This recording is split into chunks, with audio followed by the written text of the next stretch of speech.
Okay, if you haven't got a garden or allotment, there's no reason why you can't grow fruit and veg. Why not grow in buckets? Create a bucket garden. Now buckets are really cheap. You can get them from all good DIY stores. They actually cost probably only about £1.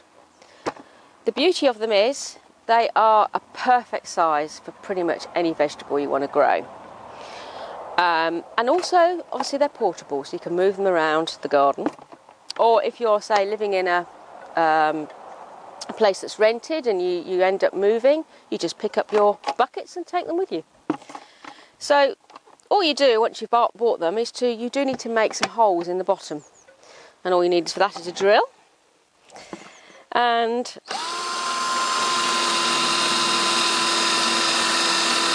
it's not the best drill.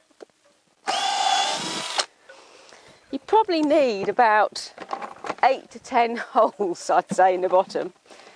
The more drainage you've got, the better, because often they get a little bit clogged up, the holes, and once they get clogged up, you'll get waterlogged soil, and then you just won't be able to grow anything. So it's very important you put holes in the bottom. Then you simply fill with some good multi-purpose compost. In fact, you could probably buy the cheapest you can get. I mean, you could even use growing bag compost, which is often, growing bags are quite cheap. One top tip, if you are sowing some, say, salads, which don't have very deep roots, if you've got some polystyrene packing, you could half fill your bucket with some polystyrene and then backfill with some compost. So you're only using half the amount of compost. So actually you're saving on compost. The other thing I would say is, because they are deep buckets, some crops, if you were, say, growing salads in a pot completely filled with compost, once you've finished picking and harvesting the leaves, you could then take them out, take all the roots out, but you're still left with a bit of compost at the bottom. You could actually leave that in there and just top up with some fresh compost, so you're not actually wasting compost. So it helps save money. So in these pots, in these buckets, you can grow pretty much anything. I mentioned salads. Obviously you've got a lovely surface area for salad leaves. You can get loads of mixtures of salads now. Things like mustard, mizuna, a mixture of lettuce. Literally you just sprinkle it all over the surface, cover it with a little bit more compost, water, and there you go. And then you just pick off leaves as and when you need them.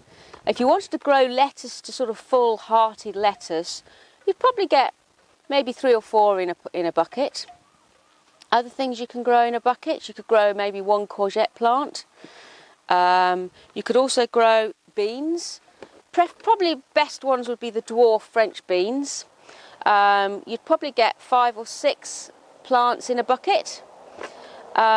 Runner beans, you might only get maybe 3 or 4, and you would need to keep watering them and obviously support them with some canes.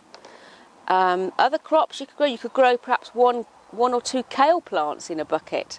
Good thing about kale is you're just nipping off a few leaves when you want them.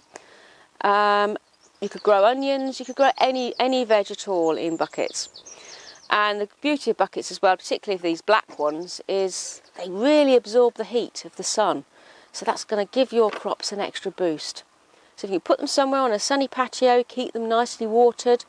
Feeding things like courgettes, peppers or tomatoes, you want to feed them every week, every couple of weeks with a tomato feed.